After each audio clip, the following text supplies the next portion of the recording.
Muchas gracias. Buenos días. Hoy vamos a comenzar con la segunda sesión del taller Aves y mamíferos marinos, nuestros impactos y cómo vamos en su conservación.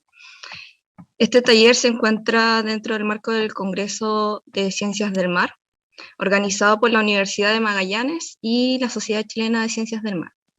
Así que comenzamos siendo las 10:10, horario Magallanes. Doy la palabra al señor Patricio Ortiz. Sí, gracias, Constanza. En realidad no mucho que decir, en realidad bienvenidos a todas y todas a este segundo día de taller denominado Aves y mamíferos marinos, nuestros impactos y cómo vamos en su conservación. Acuérdense que esto está en el marco del Congreso de Ciencias del Mar del año 2021. Y sin más que decir, y decirles a todos que disfruten ambas presentaciones. Va a comenzar en esta oportunidad Fred Toro con mamíferos marinos. Posteriormente vamos a tener, igual que ayer, un tiempo para poder ir a estirar las piernas o ir a servirse un café, algún té. Y luego, después de eso, comienza su presentación Cristian Suazo de ATF. Adelante, Fred, puedes comenzar. Hola, buenos días. Muchas gracias, Patricio. Voy a comenzar. Bueno, ya me presentaron, Frederic Toro, y me tocó comenzar el día de hoy. Igual es domingo, así que es difícil estar despierto. Esta charla va a ser un poquito más corta. Yo no sé si se comparte audio. ¿Me podrían ver eso? ¿Comparto audio o no comparto audio? Compartir sonido. Ya, aquí lo puse. Porque tengo un video en específico que quería mostrarles. Bueno, a diferencia de la charla de ayer, ahora vamos a hablar un poco más de temáticas más directas y de los problemas que podemos encontrar en los mamíferos marinos. Para no alargarme tanto como ayer, voy a empezar al tiro nomás. Quería comenzar hablando un poquito de lo que conlleva estudiar mamíferos marinos. Sí, porque estos son grupos bastante específicos. Son animales, como hablaba ayer, que viven 200 años. Por lo general viven en ambientes alejados de nosotros. Nosotros somos mamíferos terrestres, ellos son mamíferos marinos. Por lo tanto, es bastante caro trabajar con ellos. Ayer Cristian habló de un individuo del albatro que llevaba, no sé, como cerca de 70 años monitoreándose. Imagínense para un investigador de mamíferos marinos que es investigar una especie que vive 200 años. Y además que nuestra vida útil de investigador también es súper corta. Entonces solo vemos un porcentaje de la historia de vida de ellos, lo que lo hace bastante complejo. Además ellos tienen distintos ejes de dimensiones de vida. ¿Por qué? Porque ellos bucean además. Entonces nosotros vemos como un 10% del total de lo que en verdad se ve. Nosotros vemos a los animales saliendo un ratito, soplando, respirando, nadando y después bucean. Y hay muchas especies que no tenemos idea de su conducta, de su fisiología, de casi nada, en verdad. Son animales conductualmente muy complejos como la orca, que se saben que son animales culturales. Entonces tampoco recién estamos entendiendo algo de esta conducta. Además, muchos de estos animales son migratorios. Entonces tenemos que esperar todo el tiempo que vuelvan y todos los años no es lo mismo. Por lo tanto, es súper complejo estudiar estos animales. A pesar de esto, a pesar de las dificultades, son animales que te entregan mucha información y son denominados animales centinela, animales especies bandera, especies paraguas. Así que te entregan mucha información del ambiente.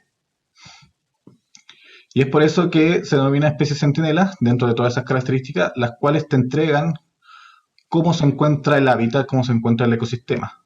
Son especies de niveles tróficos muy altos, son especies, como les dije, de larga vida, son especies que fisiológicamente, a pesar de que sean mamíferos marinos, siguen siendo mamíferos y se parecen bastante a nosotros en diferentes aspectos, tanto anatómico como fisiológico. Por lo tanto, el cambio climático, contaminantes, el tráfico de embarcaciones, el ruido, la sobrepesca, enfermedades, se van a ver afectados y de forma muy similar a nosotros. Y van a ser los primeros en abandonar un sitio, por ejemplo, que esté antropizado.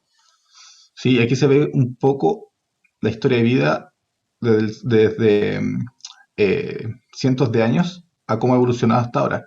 Se puede ver cómo de pequeñas embarcaciones artesanales que existían por los aborígenes, actualmente ya esto está antropizado, industrializado y los recursos han sido capturados de forma permanente. Por lo tanto, los efectos son notorios. Un ejemplo claro de la importancia de los mamíferos marinos es un paper que salió hace un par de años, donde mostraba cómo las ballenas ayudaban al calentamiento global, ¿sí? Al cambio climático. ¿Por qué? Porque las ballenas tienen esta conducta específica de sumergirse 200, 300 metros, subir. Y ya con esto, con solo esta conducta, las ballenas ya movilizan nutrientes a la superficie. Además, se alimentan en el fondo, suben y defecan. Y estas fecas son ricas en fósforo y nitrógeno. Y están en toda la parte fótica del mar, donde llega la luz, y pueden hacer fotosíntesis. Por lo tanto, aportan a la absorción de CO2. Más específicamente aquí se puede ver cómo este movimiento conductual típico de las ballenas ayuda al fitoplancton, ¿sí? Además, las fecas ayudan también como abono, entre comillas, del fitoplancton. Por lo tanto, las ballenas son muy útiles para mantener todo este fitoplancton y absorber CO2. De hecho, los japoneses creían que cazando las ballenas iban a tener más krill, más zooplancton, mayor productividad. Entonces dijeron, mira, matando las ballenas, nuestra productividad y nuestra captura de presas va a aumentar. Y no, pasó todo lo contrario, bajó. Y no entendían por qué. Bueno, aquí está la razón específica de por qué ocurre eso. Así que un claro ejemplo de cómo las ballenas ayudan al cambio climático. La charla de hoy día vamos a hablar de las causas de pérdida de biodiversidad de los mamíferos marinos. Sí, vamos a hablar de cada una de ellas de forma rápida. Eh, y cuáles, en verdad, todas estas están, en cierta medida, están conectadas, ¿sí? Una con otra. Así que muchas de ellas se van a repetir algunos términos, algunos tópicos, así que no se preocupen por eso. Y aquí quería mostrarle un paper que salió hace ya como 8 años, ya es viejito, de cómo diferentes características, tanto del impacto como características propias de la especie, influyen en la extinción, ¿sí? Y se demostró que, por ejemplo, la masa corporal influye en la extinción, el número de crías, el grupo taxonómico, si son sociales o no, ¿ya? Entonces hay diferentes características que te influyen o no a que tengas más riesgo de extinción o no en mamíferos marinos, lo cual es súper interesante y se puede reflejar aquí en Chile con las especies que tenemos. Bueno, vamos a comenzar con la explotación directa, que básicamente es obtener el recurso del mismo mamífero marino, en este caso de cetáceos, pinípedos o mustélidos. La explotación directa ha existido en la historia de Chile, siempre. De hecho, aquí pueden ver esta pictografía del Médano, ¿sí? Que queda por Taltal, ya entre el límite de la segunda y la tercera región, se encontraron estas pictografías, en donde ya se observa que el ser humano, en este caso los camanchacos o los mal llamados changos, dibujaban las especies que ellos cazaban, ¿sí? Aquí se puede ver claramente, esto sería un lobo común, un Otaria byronia, este sería un delfín de rizo, ¿sí? Y se pueden ver que aquí está la balsa y está como dada vuelta, por lo tanto el animal ya estaba muerto, ¿sí? Porque los cetáceos por lo general cuando mueren flotan y se dan vuelta, ¿sí? Entonces aquí se puede ver claramente que lo aprovechaban. Lo mismo se ve aquí con esta pictografía de una ballena fin, que era de las más delgadas, y lo mismo, se ve la balsa aquí y da vuelta. Entonces desde tiempos ya aborígenes es que nosotros, el el ser humano se ha aprovechado aquí de forma directa de la caza de estos animales. ¿Sí? Obviamente este era diferente, era un uso mucho más medido, no había ningún tema comercial, aunque se ha descrito algunos trueques con algunas tribus más del interior, pero no era algo masivo. Y obviamente el tema de las balsas de cuero lobo que muchos conocen de los changos, ¿sí? En donde cazaban juveniles. ¿Por qué juveniles? Porque los juveniles no tenían la piel con heridas como los adultos. Por lo tanto, eran mucho más óptimos para hacer la balsa de cuero lobo. ¿Sí? Aquí hay algunos registros de dónde se cortaban y desde aquí, básicamente desde la zona de la base del cráneo hacia caudal, se sacaba toda la piel y además usaban los intestinos como cuerdas para unirlos. Usaban dos lobitos juveniles para hacer una balsa. Sí, y aquí se puede ver que el cráneo está como fracturado porque básicamente en esa zona es donde le pegaban para matarlos. Actualmente, si uno va a alguna zona caleta del norte, todavía quedan algunos descendientes de changos y siempre que voy nos preguntan si pueden matar algunos lobitos para hacer una balsita. Obviamente no se puede decir mucho de eso. ¿Ya? Después esto llegó con el tema de la ballenería.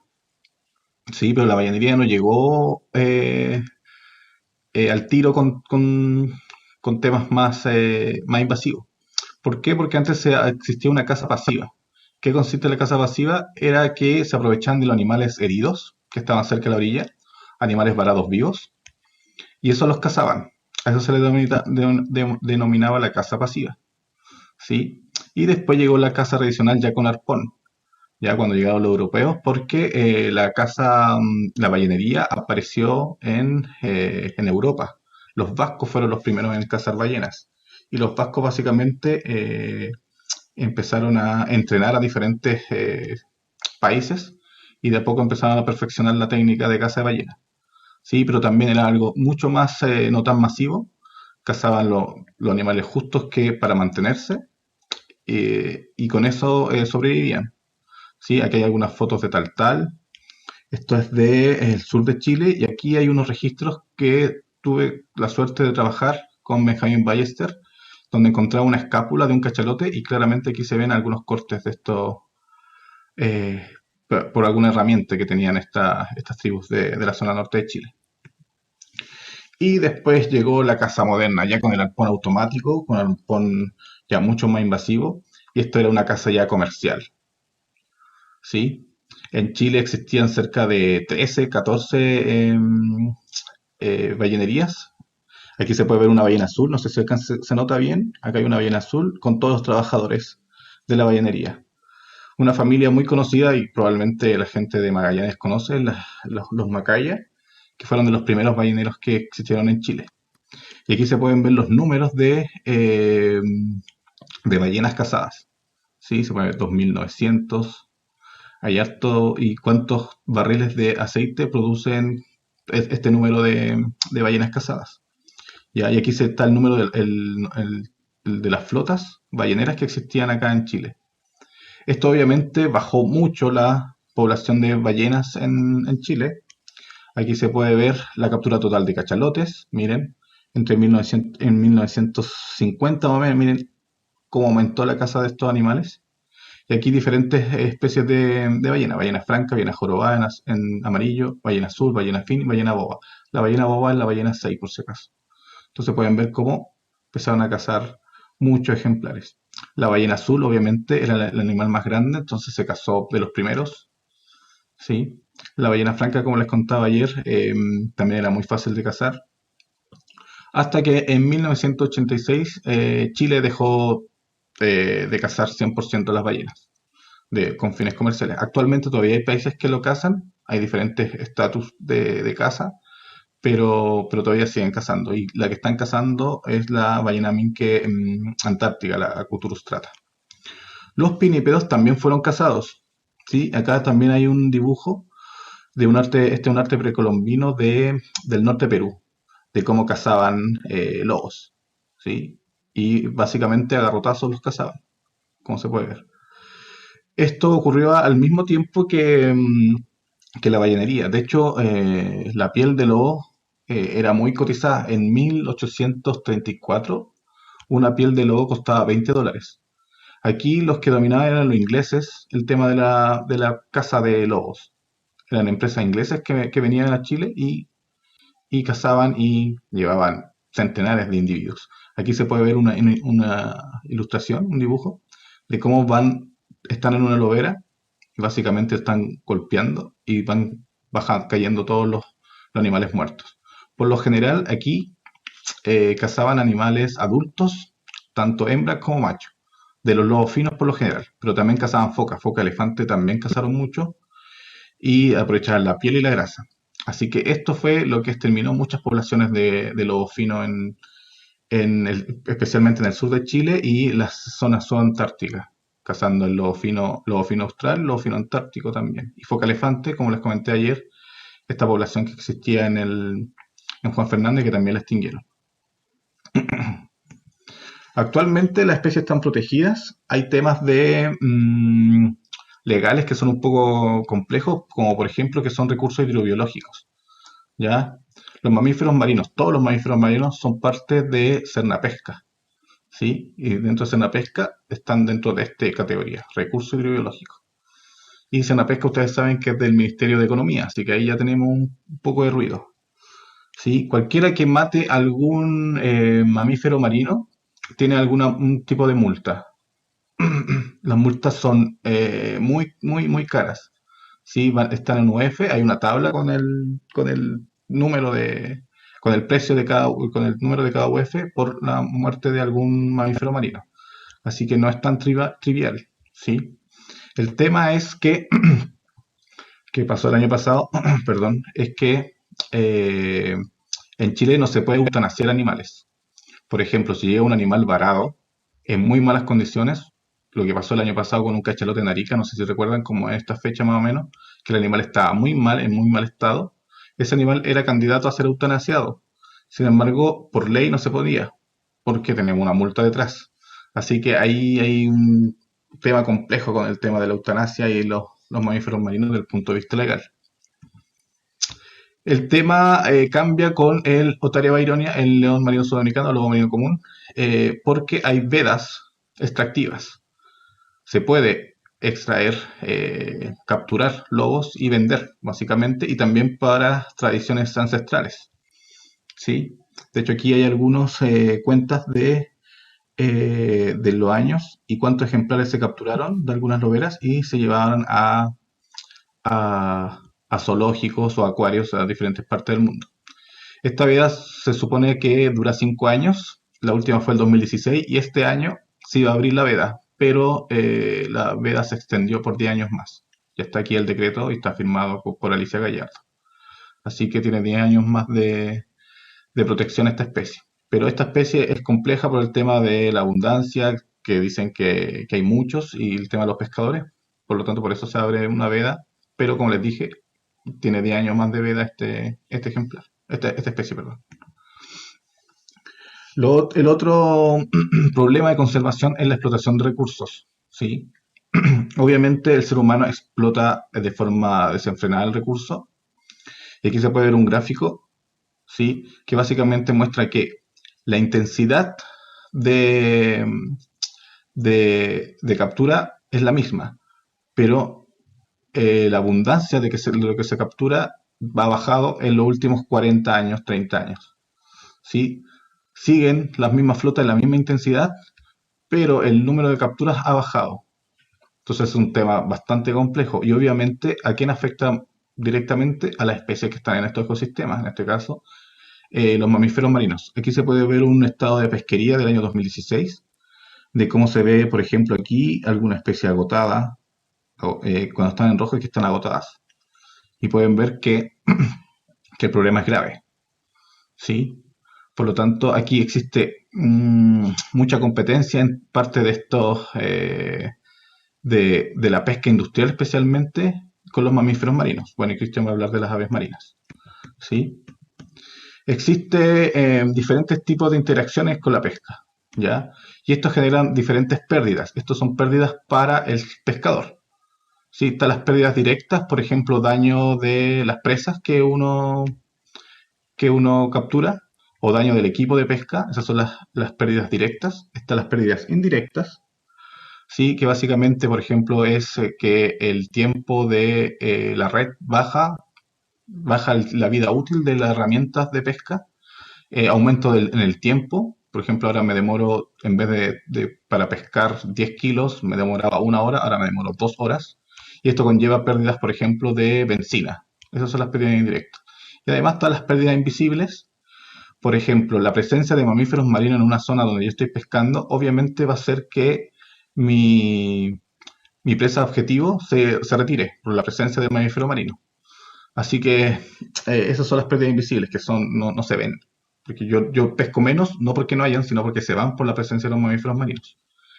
Y además hay diferentes interacciones biológicas como competencia, ¿sí? Competencia entre el pescador y el mamífero marino y operacionales, ¿sí? Que ahí pueden haber mutualismo, comensalismo, que hay algunos ejemplos.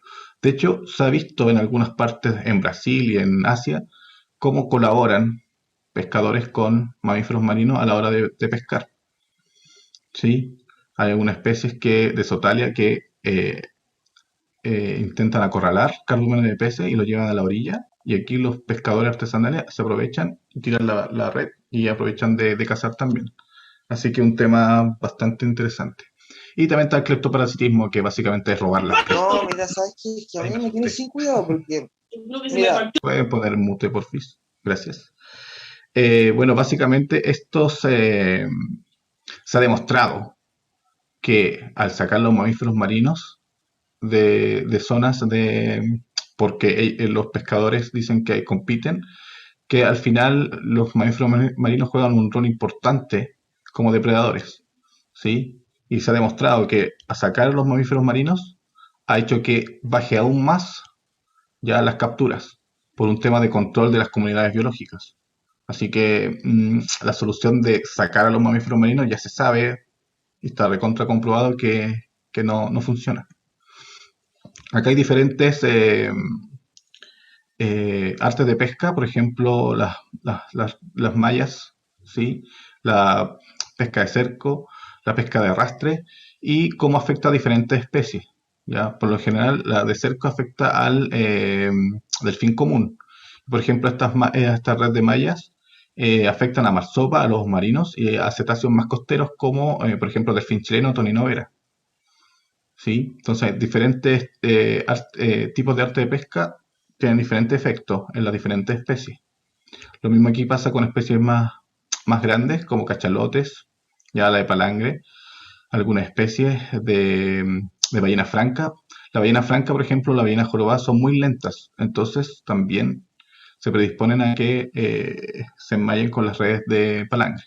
El tema de desenmalle da para una charla completa, pero es súper complejo desde el punto de vista logístico y del punto de vista del éxito de desenmallar un gran cetáceo. ¿Sí?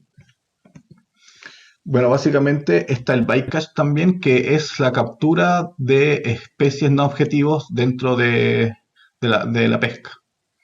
¿Sí?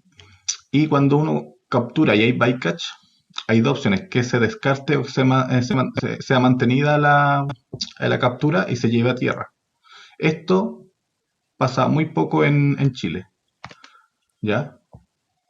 Lo de mantenerlo y llevarlo a tierra. Lo que se hace por lo general es el descarte, ¿sí? Y por lo general se descarta cuando está el animal muerto. Si llega, sacas la red de pesca, no sé, y ves que hay, no sé, congrios y hay animales muertos, hay mamíferos marinos muertos. Y por lo general lo que se hace es se descarta, ¿ya? Pero también pueden ver animales vivos, ¿sí? Y se puede descartar los animales vivos, ¿sí? Ah, el animal está vivo y los pescadores lo sueltan. Pero esto es súper complejo y está relacionado con esto, con la mortalidad no observada. Porque probablemente ese animal que está enmallado y tú ves que está vivo, probablemente tenga algún problema interno, alguna fractura, alguna lesión, alguna hemorragia interna. Entonces el pescador se limpia las manos, le dice, no, yo lo liberé vivo. Pero probablemente ese animal probablemente muera y no sea observado. ¿ya? Se cree que a nivel mundial, del 100% de las capturas, un 40% son mamíferos marinos. Y hay una estimación de cerca de 300.000 individuos de mamíferos marinos que mueren por bycatch a nivel mundial, 300.000. ¿Sí? Entonces es bien complejo esto. Y el tema del bycatch, aquí pueden ver algunos números. Estos son bien antiguos, sí, porque no encontré una tabla más actualizada, pero por ejemplo vean aquí, marsopas, 652 marsopas en bycatch. Y aquí se ven otras especies como ballenas falsas orcas, ¿ya? Pero miren, 65 calderones de aleta corta y aleta larga, son hartas. Y de hecho hay un tema con dos especies, una es la vaquita que vive aquí en el Golfo de México aquí, que probablemente es la especie de cetáceo que actualmente está en mayor peligro de extinción. De hecho dicen que quedan como 10 o 8 individuos, que aquí la caza ilegal es desenfrenada por esta especie del totoaba, que la vejiga natatoria sirve como medicamento, como medicina tradicional, y creo que un kilo cuesta como $10.000. Entonces están pescando aquí mucha gente de forma ilegal, y como pescan de forma ilegal, tiran las redes y las dejan a la deriva. Y ahí es cuando la vaquita muere. ¿Sí? Entonces está en grave peligro. Y el baiji, este delfín de río chino, del Ganges, lo mismo. Este básicamente está extinto. Y este murió básicamente por temas de pesca con electricidad. ¿Sí? Hacían, tiraban las redes, capturaban y tiraban una corriente y para aturdir a los peces. Y ahí caía mucho este delfín. Y básicamente esta especie está extinta en el año 2007. Así que aquí hay dos ejemplos de cómo el bycatch puede llegar a generar la extinción de especies. En Chile hay un estudio de interacciones operacionales de orcas y cachalotes, ya en toda esta zona. Esto lo hizo Rodrigo Juque. Pero básicamente esta es pesca de merluza a profundidad. Y aquí observaban cómo interactuaban con estas embarcaciones. Lo interesante es que encontraron, miren, aquí es la depredación en blanquito, pueden ver que es muy poco. Eso son las interacciones. Del 100% de veces que hubo encuentro, ya solo un 3% hubo depredación por parte del cachalote y de la orca. Por lo tanto, muy bajo, solo un 3%. Y de hecho, cuando había interacción mixta, o sea, cuando habían cachalotes y orcas juntos con la embarcación, las orcas preferían ir a cazar cachalotes y se despreocuparon del barco. Por lo tanto, no habría tanta evidencia de esto en Chile. Acá hay algunos, un paper antiguo de Neil Aguayo de diferentes especies, se ve pequeño, pero diferentes especies de cetáceos especialmente, y en qué lo usaban los pescadores y cuál es su problema de conservación. Ya ay, por favor. En la zona sur de Chile, muchos lugares usaban pequeños cetáceos como carnada, que también es un tema complejo. ¿Sí? Y acá hay el primer registro de interacción entre delfín común y pesca de cerco. En Arica fue, y se capturaron 58 delfines comunes, Delfinus delphis. Y de esos 58, 3 murieron.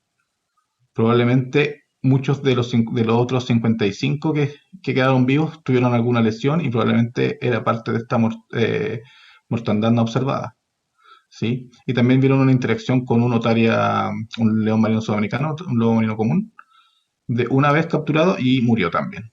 Así que también tenemos evidencia de esto aquí en Chile. Este es un paper de Marista Sepúlveda, por si acaso. Este es un video que quería mostrarles. Lamentablemente, esta es la zona acá en estos tipos de delfines que no conocían. Donde se observó la captura de un sitio de curia hembra. Es gigante, un delfín gigante. ¿Ya? fue el año 2007. Ya se puede ver aquí, obviamente el animal murió con la red. Aquí los amigos le llaman los cabezones. Cerca de una milla, no, como 2 millas de la costa. Sí, donde cayó este sitio de Tiger hembra. Especie que ayer les comenté que era muy difícil de ver. Una especie que se sabe muy poco. Y bueno, tenemos el dato de forma indirecta que era el Jorge. Y aquí están los pescadores con esta herramienta, cortan la red y dejan animar a la deriva. Lo que les comentaba, el descarte muerto, este es el descarte muerto de este sitio de Tiger hembra. Lo cual es bastante complejo cómo manejar esto. Están viendo cómo cortan la red. Por tiempo lo voy a cortar, lo siento. Este es otro tipo de interacción que ocurrió en Antofagasta hace como 3 años, en donde muchos de los pescadores artesanales usan explosivos para espantar a los animales. ¿Sí? Y lamentablemente justo había un grupo de delfines oscuros, este es un delfín oscuro, y se puede ver aquí en la zona del oído, aquí está el oído, un orificio pequeñito, está sangrando. Así que ese animal o estaba buceando y tuvo algún problema por el ruido, pero esta es una forma indirecta también de generar mortandad. De hecho, si buscan en YouTube, hay muchos videos especialmente en la zona de Coquimbo, en donde los pescadores artesanales usan explosivos, dinamitas, para espantar a los lobos marinos, básicamente matarlos, no espantarlos porque se los tiran directo a ellos. Si buscan en YouTube, probablemente van a encontrar mucho de esos videos, lo cual es terrible.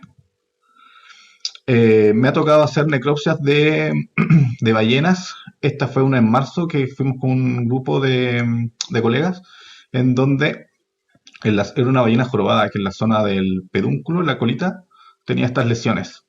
Claramente estas pueden ser lesiones de artes de pesca, que se enredó el animal. Era un animal juvenil de 6-7 metros y probablemente no pudo salir a respirar o no podía movilizarse mucho y comer, por lo tanto el animal murió. ¿Sí? Como les dije, el tema aquí hay toninoveras también que caen dentro del bycatch. Y en Chile y en el mundo en general, ya las marsopas como que se predisponen al tema del bycatch.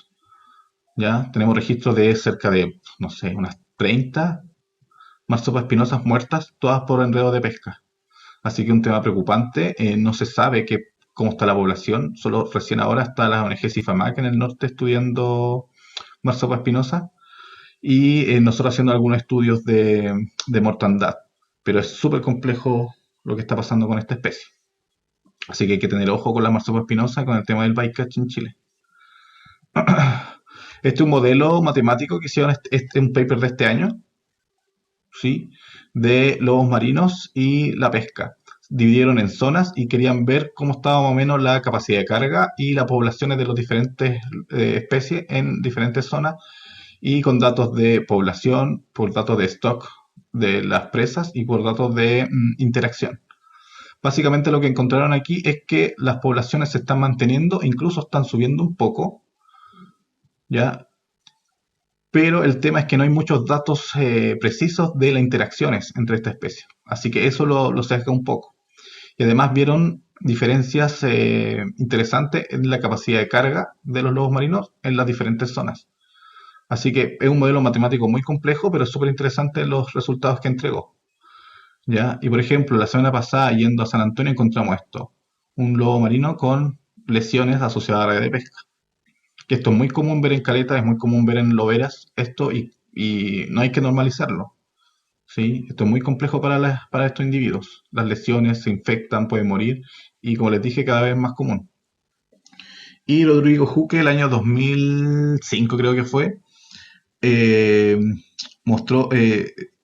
publicó este paper de una interacción de lobos marinos también con buques industriales de pesca. Y aquí encontró cerca de 80 ejemplares de lobos marinos que cayeron en una red. Y de estos 12 de estos individuos habían muerto de forma directa. Pero después vieron que cerca de del 80% restante tenían o hemorragias internas o fracturas, así que probablemente murieron. Y ahí está nuevamente esto del descarte vivo que no observaron, pues probablemente murieron esos animales, ¿sí? Lamentablemente nosotros también tenemos registros de mortandad de chungungos, ¿sí? Esto es más por arte de pesca, por pescadores artesanales, ¿sí? Nos han llegado muchos animales y hemos hecho necropsia de cerca de 15 nutrias de chungungos, y de estas la mayoría han muerto, encontramos evidencia de ahogo, probablemente el ahogo por redes de pesca, ¿sí? ¿Cómo uno sabe que están ahogados? Primero ve la tráquea, ya hace un corte de la tráquea y ve espuma, ¿sí? Obviamente ese animal tragó agua, hubo intercambio gaseoso y acto reflejo, bota el agua y como hay intercambio de gaseoso, queda con burbujas. Entonces es un signo de que murió ahogado. Además encontramos algunos animales que tenían fracturas en el cráneo. Y hablando con pescadores ahí, algunos nos cuentan que sí, obviamente si ven mamíferos marinos en sus redes, los van a golpear. Entonces probablemente este animal lo golpeó no sé, con un remo, lo golpearon. Así que es bastante complejo. Y esto está muy invisibilizado también. Este tema de los chungungos. Se sabe muy poco y ahora recién estamos intentando levantar un poco de información. Las soluciones, hay diferentes tipos de redes que pueden ayudar a esto. Hay unas redes inteligentes, hay algunas redes con un embudo, con salidas especiales para los pinípedos. Hay algunas que tienen cámara a tiempo real, que el capitán puede estar viendo. Y si hay algún tipo de mamífero marino puede cerrar la red con sonares, con GPS, ¿ya? Y están estos banana pinger, que son unas redes bastante económicas y baratas, que uno las deja y hacen ruido, y eso espantaría a los mamíferos marinos. Se dice que estas son bien útiles y han funcionado y son baratas, pero el tema es bien complejo, hay un tema más político detrás que habría que observar. Este es un video que me pasó Cristian Suazo de Diego Ramírez, de otra técnica que usan, ¿ya? Para espantar obstáculos. No sé si se escucha, pero un grito agudo. ¿Se alcanza a escuchar? La idea es que espantar a los animales. A la hora de esta embarcación. La verdad es que a simple vista, viendo los videos, no se ve mucho efecto. Al parecer los animales no espantan. Así que no funcionaría mucho este experimento en las barcas. Pero ahora se acercó, ahí pueden ver. Es lo mismo, se acercó igual al gas.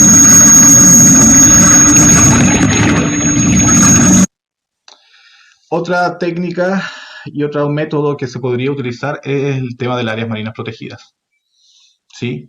Hay una evidencia en la península de Banks, en Nueva Zelanda, donde el generar un área protegida ayudó a la conservación del delfín Déctor, que básicamente es del grupo de la toninovera del delfín chileno, ¿sí?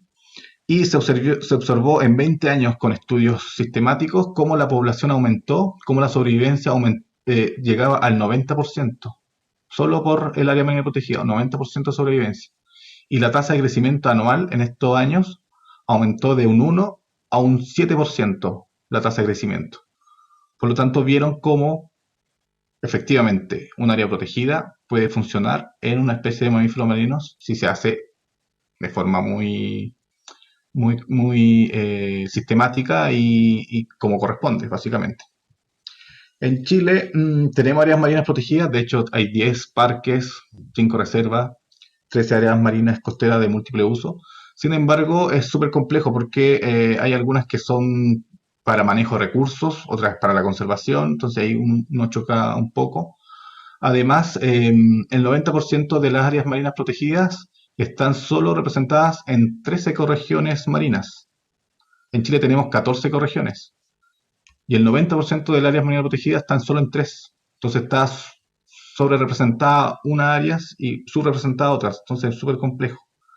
Y además me ha tocado de forma presencial observar cómo no hay fiscalización ni ningún tipo de, de trabajo sistémico en algunas zonas. He visto cómo en el Parque Marino Francisco Coloane matan lobos marinos o sacan recursos. Por lo tanto, ¿qué pasa ahí con eso? Y uno no puede, como investigador, no puede pasar multa, no puede decirle nada a los pescadores.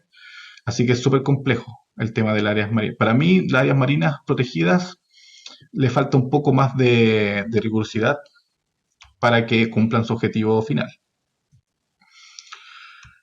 Bueno, otros efectos es la salmonicultura.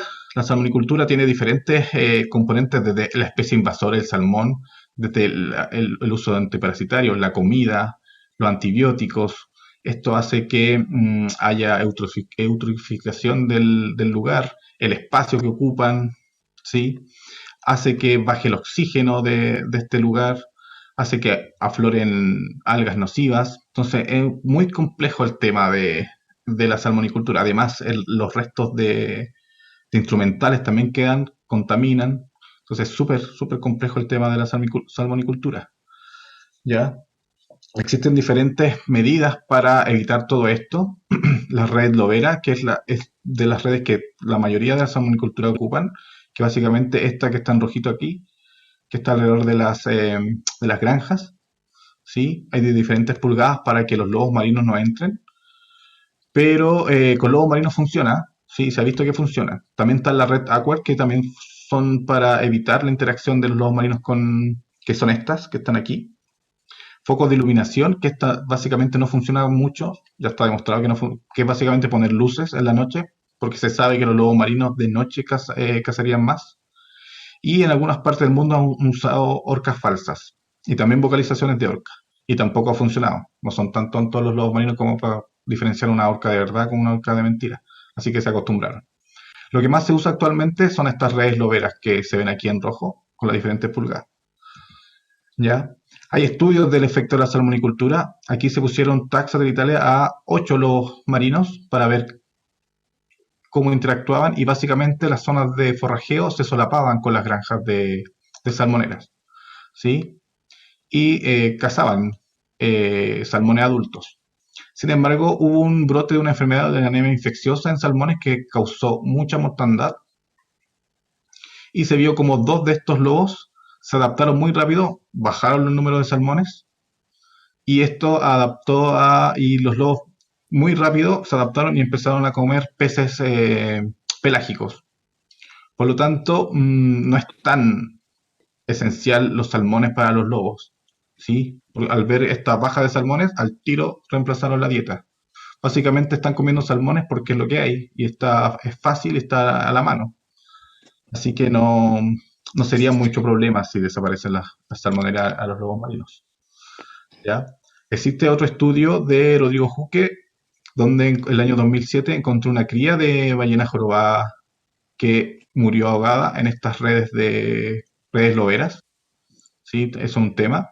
Y Cayetano Espinosa también el año pasado describió como 7 delfines chilenos han muerto por causa de estas mallas, las red loberas.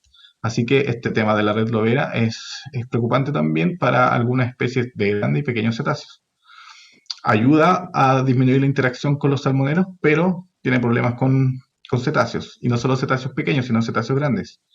Y no sé si el año pasado vieron el tema de una ballena 6 que murió enredada también en una red lobera. Aquí se puede ver lo que pasó con este ejemplar de ballena 6 en la región de Aysén. Y además, si recuerdan, este varamiento masivo de ballenas 6 en el Golfo de Penas se asocia mucho a toxinas, ¿sí? Una breve toxina que habría generado la mortandad de estos animales, y probablemente la presencia de salmonicultura, de todo estos compuestos de pellet, antibióticos, generan un cambio en el ecosistema, cambio en el ambiente, y generen que se afloren estas toxinas, estas toxinas algales, ¿sí? Además, se ha visto cómo baja tanto el oxígeno que se han visto mortandades de peces. Imagínense un pez que en el agua no tiene oxígeno para hacer intercambio gaseoso. A ese nivel se ha observado el tema de la salmonicultura. ¿Ya? El tráfico de embarcaciones, otro tema súper preocupante. ¿Ya? Esto afecta más a cetáceos mayores. No quiere decir que no afecta a cetáceos menores, pero afecta más. ¿Ya? Y aquí tiene que ver el tamaño y la velocidad de las embarcaciones.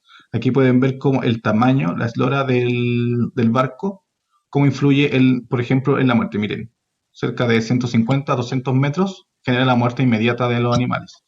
¿Ya? Pueden apagar un micrófono, perdón, que me distrae, por favor. Y aquí pueden ver, por ejemplo, la velocidad, ¿sí? Cuando genera la muerte, básicamente, cuando va a mayor de 10 nudos, existe mayor probabilidad de generar muerte en los animales, ¿sí? Entonces, básicamente, el tamaño y la velocidad son importantísimos a la hora de generar o no muerte de los animales. Como les dije, no solo afecta a cetáceos mayores, mira aquí un lobo marino con claro corte de hélices, ¿sí? Esta es una fotografía del año 2016 en la reserva de pingüinos Humboldt, donde se ve una ballena fin con lesiones claras aquí de hélice, ¿sí? Esta también. ¿Y cuáles son las especies que se ven más afectadas? La ballena fin y la ballena jorobada. Y la ballena franca. Pero la ballena fin es la que más prevalencia tiene.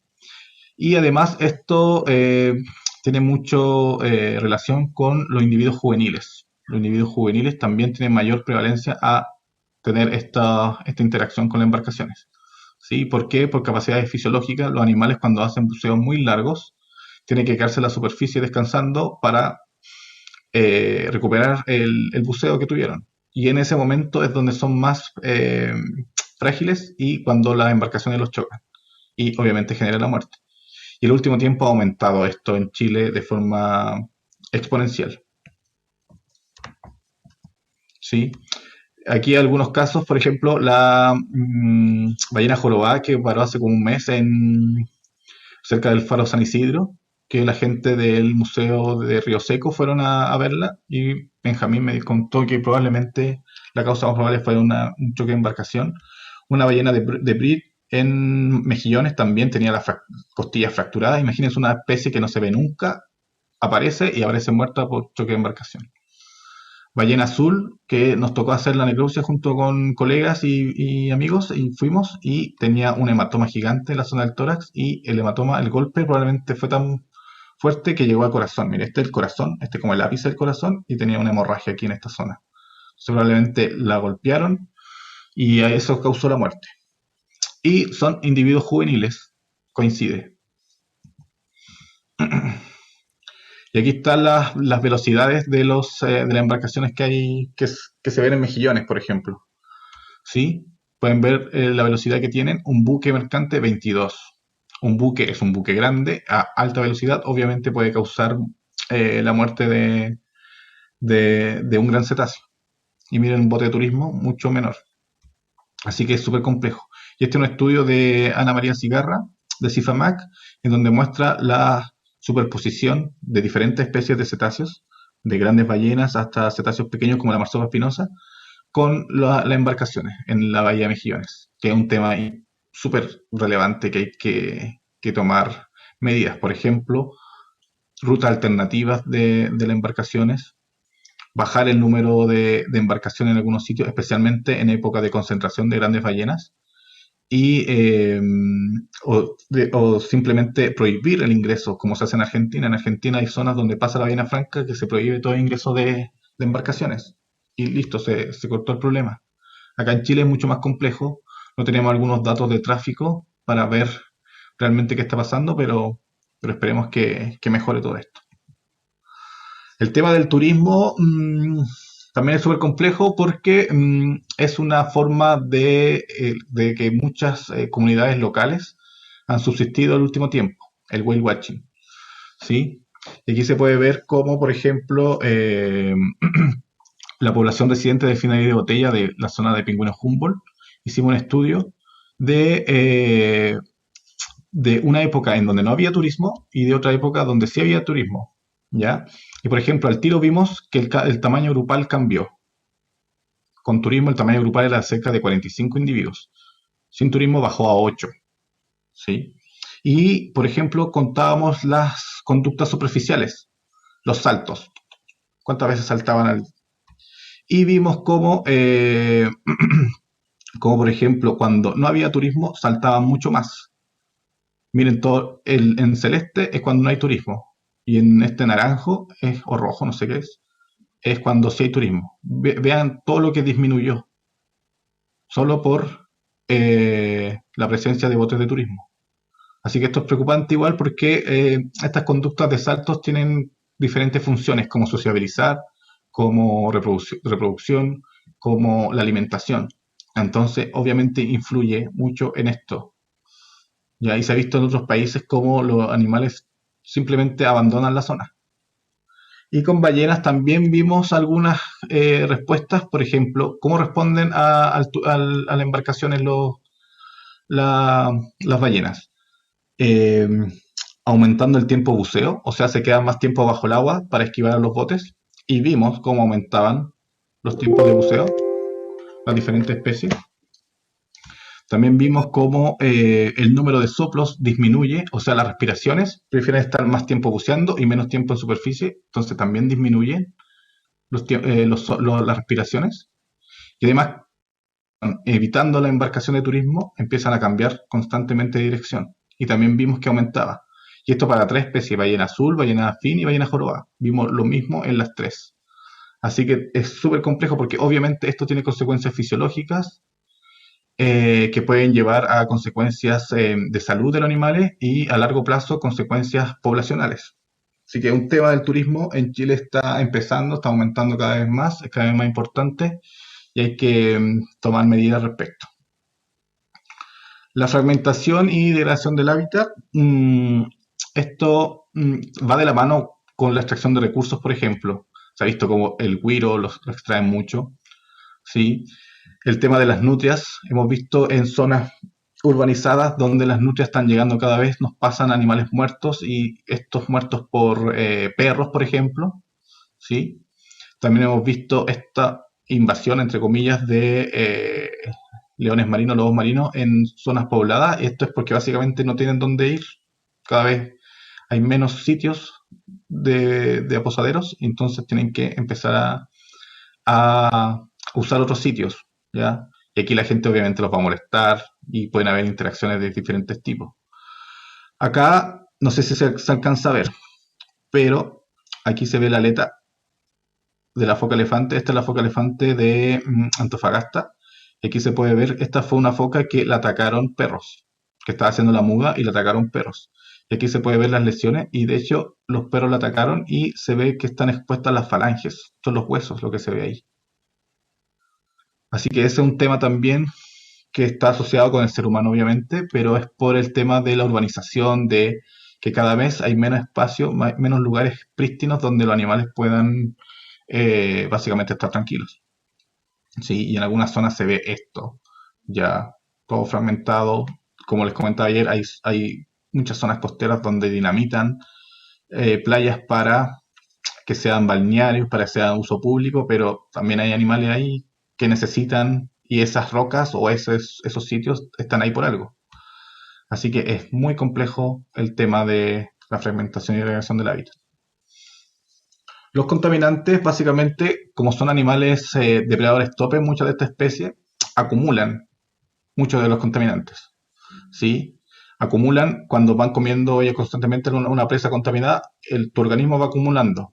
Pero además se biomagnifican muchos de estos contaminantes, o sea que van magnificándose, como dice la palabra, pero con la cadena trófica, lo cual es también muy complejo. ¿Cuáles son los principales contaminantes? Metales pesados, ya los contaminantes orgánicos persistentes y los plásticos.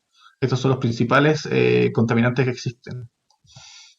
En Chile solo encontré un estudio de metales pesados asociados a mamíferos marinos, ¿sí? De Gustavo Chiang, que trabaja en la Universidad Andrés Bello, y comparó la Patagonia con la Antártica. Y aquí observó diferencias, por ejemplo, él midió metilmercurio, que puede generar problemas neurológicos, puede generar problemas del sistema inmune, que es un metal tóxico muy, muy importante en la salud de los animales. Y observó, por ejemplo, que en focas, en pinípedos, en foca elefantes, tenían hasta 625 veces más metilmercurio que especies que son más de invertebrados. 625 más, ¿ya? Y algo parecido pasaba con las aves marinas, ¿sí? Comparó ballenas con krill, con la ballena con su alimento, básicamente. Y observó, por ejemplo, que en ballenas jorobadas tenían 1,5 veces más que el krill. Pero en ballena minke observó que tenían 4 veces más que el krill. Entonces se ve ahí que van biomagnificando este metal pesado. Sin embargo, en la Patagonia no encontró, no tuvo muestra de mamíferos marinos, pero lo que sí encontraron es que esta presencia de este metal pesado, el metilmercurio, está asociada a zonas de desembocaduras de río. Así que al parecer sería de forma más natural los sedimentos que arrastra el río llevarían este metal y esto haría que existiera ahí en estas zonas. Y por eso la presencia y la alta presencia, más que por temas de presencia humana. Este es un paper nuevo, salió el viernes creo, o el jueves, ¿sí? De este varamiento en la isla San Clemente de los globicéfalos que les comentaba ayer, de los calderones de aleta larga, donde se observó que, bueno, hicieron algo genético, encontraron 4 haplotipos, la genética aquí, que se complementa con los que les mostré ayer de Sebastián Kraft, y vieron si había transferencia, porque había muchas madres con crías. Entonces vieron si había transferencia entre madre con cría. Y se observó que en los POPs, los contaminantes orgánicos persistentes, sí había transferencia de madre a cría. ¿Ya? Esto se puede transmitir por la leche y por la placenta. Sin embargo, no se encontró una asociación entre que estos contaminantes fueran la causa del varamiento. ¿Sí? O sea, ¿hay transferencia de contaminantes entre madre y cría? Sí. ¿Hay pesticidas en Chile? Sí. Los POPs, los contaminantes orgánicos persistentes son pesticidas generalmente. Hay presencia, pero no causaron el varamiento masivo. Estos pesticidas están prohibidos hace años, décadas de hecho, y todavía existen en el medio ambiente, así que es un tema muy preocupante. Y el microplástico, básicamente, todo genera microplástico. No sé, yo hacer esto, estoy liberando microplástico, que son fibras de plástico muy pequeñas, ¿sí? Y se han hecho estudios actualmente de cómo estos van aumentando en la cadena trófica y llegan a pinípedos, como se hace disponible. Hay algunos estudios experimentales donde muestran los efectos en ratas, ya para ver efectos en la salud, porque hasta ahora no se ha comprobado de forma explícita efectos en la salud. Sin embargo, en ratas, en laboratorio, se ha visto cómo podrían causar estrés oxidativo, ¿sí? Y así básicamente se ven las microfibras en las fecas, ¿ya? Y Diego Pérez hizo un estudio con microplástico en fecas de diferentes especies de lobos marinos. Básicamente encontró en todas las colonias de lobos marinos microplásticos y en todas las especies, lobo común, lobo fino y lobo fino Juan Fernández. Y la especie que tenía más microplástico era el lobo fino Juan Fernández. Probablemente con todo el tema de los vientos y la oceanografía, todo este plástico que nosotros producimos en los continentes se acumula y llega a estas zonas. Así que hay que ver qué pasa con esto, y especialmente las especies pelágicas son las que más, y las colonias más aisladas y en zonas insulares, serían las que correrían más riesgo con el tema del microplástico. Contaminación acústica, muy rápido, básicamente las especies más afectadas son los sifios o los animales de buceo como los cachalotes. Ambos grupos son animales de buceo, están buceando, escuchan una explosión, ejercicios militares, se asustan y suben. Y estos cambios de presión generan básicamente la narcosis, que es este cambio de propiedades de algunos elementos que generan estas burbujas y producen lesiones en diferentes órganos. Puede ser cerebro, puede ser de todo. Y esto es por el tema de la contaminación acústica, ¿sí? Entonces los animales que son más de buceo son los que tendrían más riesgo en esto, por esto de la contaminación acústica. ¿Sí? Para que tengan más o menos una idea, aquí están los umbrales en decibeles, ¿sí? Desde el silencio absoluto, que es 0, hasta, por ejemplo, un motor de un camión, que ya es muy alto, 80, secador de pelo, 90, motor de un avión, 130. Y aquí les dejo los decibeles que produce, por ejemplo, un barco mercante de gran tamaño, 186 decibeles, una estación petrolera, 260, o ejercicios militares, 240. Claramente están por sobre el umbral del dolor. Claramente todo esto genera un problema hacia los mamíferos marinos, ¿sí? Y en Chile no hay estudios todavía de esto, ¿sí? Pero sé que están empezando a hacer estudios del tema de la contaminación acústica. El cambio climático, obviamente, la especie ícono de esto, el oso polar. Aquí se puede ver un gráfico cómo aumenta la temperatura en los diferentes puntos, ¿sí? Bueno, no sé si vieron este documental de Netflix de cómo las morsas se caían porque no encontraban zonas de posaderos de hielos, cómo iban cayendo buscando zonas, porque cada vez hay menos hielo, entonces tienen que buscar otras zonas y están en acantilados y se caían y se morían. Era terrible. Y obviamente el cambio climático está asociado a muchos factores y a muchos factores que ya hemos visto en la charla, pero también afecta a la cadena trófica todo esto, especialmente en los extremos. En el Ártico y en la Antártica afectaría mucho las cadenas tróficas. Hay un estudio de los efectos del cambio climático en la especie de mamíferos marinos y básicamente cambiaría la distribución de algunas especies, ¿sí? Y esto conlleva por los cambios ambientales. Esto hace que haya cambios de la distribución de las presas y esto hace que ellos también cambien la distribución. Y es lo que pasó con el delfín de rizo, básicamente, que hace 20 años eran animales de mar abierto, de zonas de mínimo 400 metros de profundidad. Y actualmente las vemos en la orilla, son especies costeras actualmente. Este cambio de hábito probablemente se vea asociado al cambio climático. Y además hemos visto cómo cambia la jibia, que es de las presas favoritas, también hemos visto cómo está cambiando de distribución. Y esto obviamente está asociado con el cambio climático. Y otro estudio súper interesante es el cambio de las surgencias por el cambio climático. Hay zonas en donde estas urgencias van a aumentar como consecuencia del cambio climático y hay zonas donde estas surgencias van a disminuir.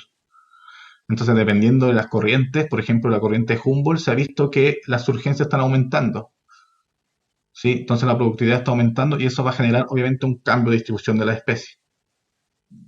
Pero en otra, la corriente de California, por ejemplo, el efecto fue el contrario, bajaron las urgencias. Así que bajó la productividad y cambió todo. Y esto puede cambiar también con el tema en la corriente Humboldt, que puede que en algún momento bajen las urgencias y la productividad se estanque. ¿Sí? Temas, los lobos finos mueren mucho por todo el tema del fenómeno del Niño, que el fenómeno del Niño también se intensifica con todo el tema del cambio climático. El fenómeno del Niño del año 97-98 causó mortandades masivas de miles de individuos en Perú. Sí, aquí pueden ver el porcentaje de muertos de las crías. Obviamente, el fenómeno del Niño no hay alimento, ya, y los animales tienen que hacer viajes de forrajeo mucho más largos, y ahí murieron, porque no encontraban alimento, básicamente. Así que es un tema, el fenómeno del niño y la niña también.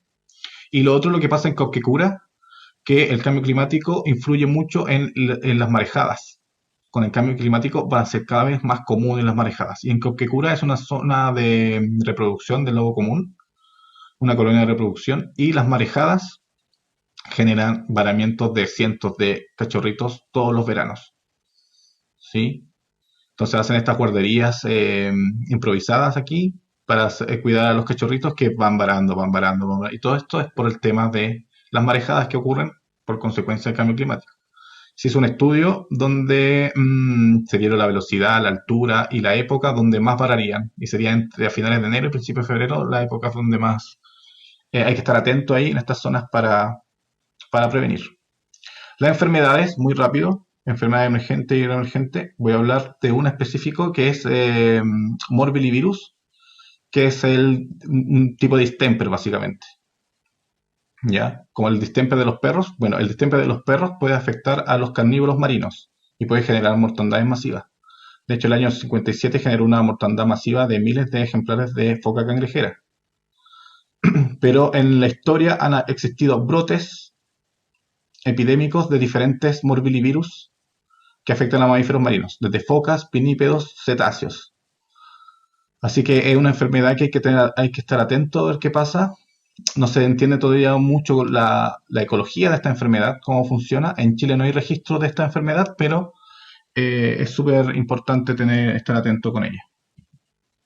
Otra enfermedad es el poxvirus o enfermedad de tatuaje que deja estas lesiones, que cuando los animales están inmunodeprimidos, genera estas lesiones y pueden generar incluso la muerte porque inmunodeprime. Y el año pasado se describió para una marsupa espinosa en Chile esto, y a la histología se observaron las lesiones típicas de un poxvirus. También puede afectar a lobos marinos, aquí se puede ver. Y esta es una fotografía de hace 3 días de un lobo en Valdivia, que vean las lesiones que tiene. No sabemos qué es, puede ser una enfermedad, puede ser contaminante, puede ser un hongo, no tenemos idea que esperemos Senapesca o gente de Valdivia pueda encontrar al ejemplar y poder hacer estudios de esto, porque ya llevan como 4 ejemplares con estas mismas lesiones, que es algo muy raro y específico en la misma zona de Valdivia. Todos los ejemplares con estas lesiones son de esa zona. No sabemos qué puede ser. Otro estudio interesante es el microbioma. Una forma indirecta de ver salud es con el microbioma, que básicamente es la comunidad bacteriana de cierto ecosistema. En este caso estamos viendo el microbioma fecal de lobos finos, ¿sí? Y básicamente, mientras más diverso es el microbioma, más sano es. Eso es lo que es la regla general. Y encontramos en lobo fino una colonia, que es la colonia que está aquí en rosadito, que es la de Tierras Blancas, es la colonia más sana. Y es, a su vez, la colonia que tiene menos interacción con gente. Así que es bueno eso. Y con ballenas también vivo el microbioma de la piel, de varias especies de ballenas a lo largo de Chile. ¿Ya? Encontramos ballenas jorobadas en los 3 sitios, así que comparamos el microbioma de la ballena jorobada. Y básicamente las ballenas jorobadas de Magallanes, ¿sí?, presentan mayor diversidad. Al parecer esta zona es la más prístina, la más sana, entre comillas, entonces por eso yo encontraría mayor diversidad, ¿sí? Y si uno agrupa el microbioma, uno puede hacer diferencias. Por ejemplo, hay diferencias en microbioma por especie. Todas las especies tienen su particular microbioma, pero también el sitio. El sitio también te entrega características propias del microbioma. Y por eso es que ballena jorobada y ballena fin del mismo sitio se parecen más el microbioma a otros sitios. Como les dije, esta es una forma indirecta de ver salud en esta especie, y especies uno puede ver individuos vivos, no es necesario que vare y que yo haga una necropsia para poder entender esto. ¿Ya? Y aquí me voy a detener un poco, que es básicamente qué hacemos. Sí, ¿qué hacemos con todo esto, todos estos problemas que son bastante complejos? Y porque básicamente si revisan la charla es puras malas noticias. Ayer Cristian habló del albatrocentrismo, yo hablo del ketocentrismo, ya los mamíferos marinos como el centro. Bueno, ¿qué es lo que se puede hacer? ¿Qué es lo que creo yo que se debería hacer? Primero, integrar, ¿sí?, la interdisciplina. Trabajar en conjunto. Yo soy médico veterinario, pero trabajo con biólogos marinos, publicistas, ingenieros, diseñadores. Básicamente yo no puedo hacerlas todas. De hecho, yo hago como un 1% de todo lo que mostré. Este es un estudio de una amiga, Doménica Soto, que trabajó con varamiento de lobos marinos de forma espacial. Ella pescó todos los datos de varamiento de lobos marinos y los analizó. Analizó por región, dónde son las regiones donde más varan los lobos marinos. También sabe las especies que más varan y además la época que más vara. Y todo eso, integrando, uno puede decir, ya, mire, Senapesca, esta es la región donde más varan y esta es la época donde más varan, para que estén atentos. Y además hizo como un clúster de las zonas donde mayor riesgo hay. Mientras más rojo, más riesgoso es. ¿Sí? Y hizo como un radio, calculó un radio. Entonces pueden ver aquí que en cierta época y en cierto lugar, aquí hay que concentrarse para hacer medidas de manejo y de conservación, y así evitar o al menos intentar rescatar a la mayor cantidad de pinípedos. Se hizo lo mismo con cetáceos, ¿ya? Entonces, ¿por qué? Porque el varamiento de cetáceos estaba aumentando de forma exponencial en el último tiempo. Entonces se hizo lo mismo. En los meses de febrero, enero y marzo son los que más existen varamientos. Aquí están todos los puntos de varamiento de cetáceo en Chile. Y las zonas rojas son las zonas con mayor varamiento. Entonces, Cernapesca, mira, en estos puntos, no sé, entrena gente, capacita y en cierta época porque es cuando más varan cetáceos. Y acá hay unos clústeres también con zonas de alta importancia. Y además las especies que más varan son cachalote y marsopa. Así que está preparado para varamientos de cachalote y marsopas. De esa forma uno puede evitar o al menos prevenir o tener una medida de resguardo con el tema de los varamientos. Otra cosa importantísima es integrar con la comunidad. Creo que es relevante y ya básico, y creo que todos deberíamos saberlo, trabajar con otros tipos de áreas, como la publicidad, para poder generar conciencia en la gente. Ya, este es un término publicista por si acaso. Uno tiene que generar atención. ¿Por qué? Porque la atención te genera interés. Si tú generas interés, generas deseo. Y cuando alguien desea algo, actúa, genera la acción. Esto, como les dije, es un término publicista que es súper importante y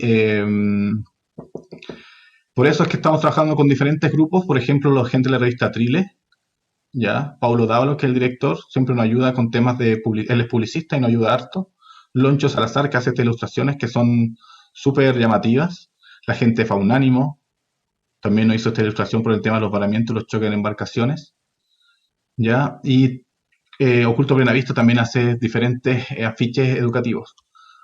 Nosotros como científicos no tenemos estas herramientas, por lo tanto obviamente necesitamos la ayuda de ellos y probablemente ellos lleguen a mucha más gente que un paper que publiquemos nosotros. Y obviamente hay que aterrizar la información y hay que llevarla a todo público. ¿Sí?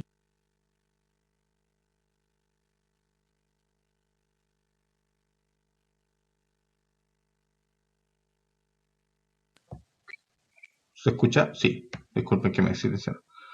Lo que les decía es que hay que llevar todo esto a todo público. ¿Sí?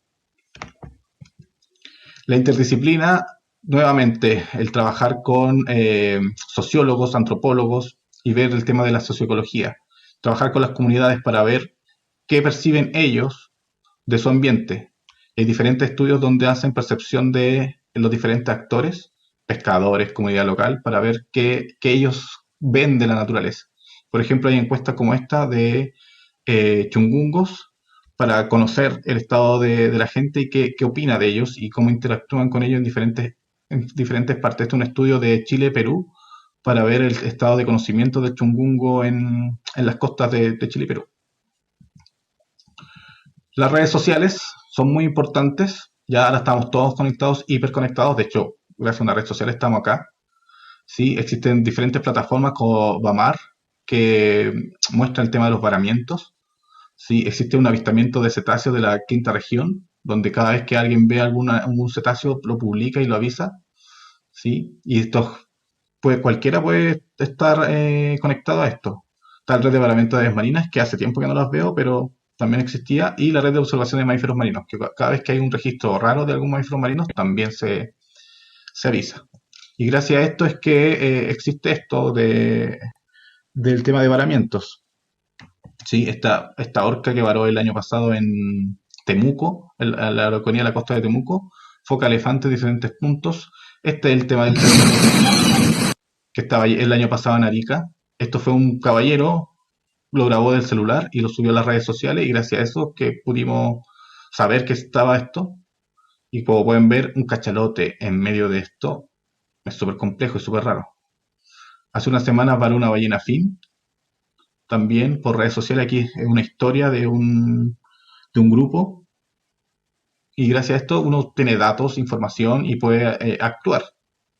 ¿sí? Cosa que hace 10 o 15 años no pasaba. Y aquí está el cachalote que les comentaba, que también, todo por redes sociales. Otro tema de la percepción, que es súper importante. Voy a explicar muy burdamente, muy rápido, en un concurso de un taller 7 colores que también lidera Pablo Dávalos con otro grupo, que tenían que subir una foto de su animal favorito y tenía que decir por qué era su animal favorito. ¿Ya? El 50% de la gente, su animal favorito era aves. Ahí dato para Cristian.